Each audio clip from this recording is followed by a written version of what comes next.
Extrait numéro 113.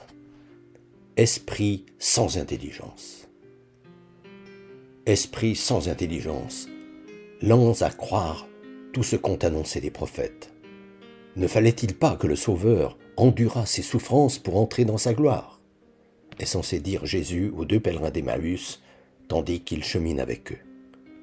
Franchement, Jésus peut-il avoir reproché de façon insultante le manque de foi de ses disciples le jour même de sa résurrection ? Évidemment non. L'explication est donc simple.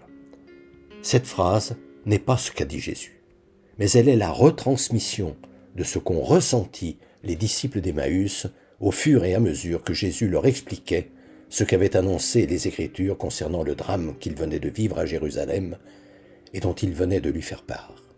Elle veut donc dire, qu'est-ce qu'on est bête, c'était pourtant écrit. Les Écritures saintes le disaient bien, que celui qui viendrait sauver l'humanité ne le ferait pas sans souffrance, et que c'est parce qu'il aurait réussi cette épreuve qu'on le glorifierait.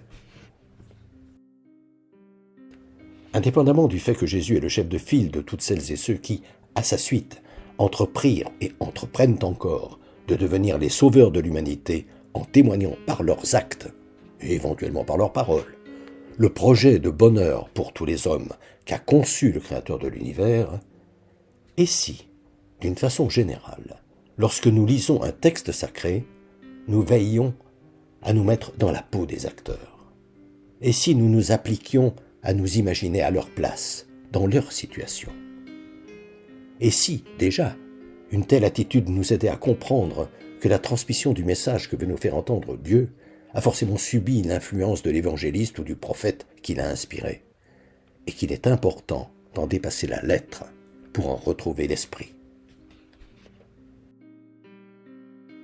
Depuis des années, environ 1 fois par mois, j'envoie une lettre d'information spirituelle à tout mon carnet d'adresses. Le thème du moment est, depuis janvier 2019, « Être chrétien, ça veut dire quoi ?» Si ce sujet vous intéresse, n'hésitez pas à me transmettre votre mail, en vous contentant d'indiquer auditeur YouTube, vos noms et prénoms, et éventuellement votre numéro de téléphone si vous souhaitez me parler.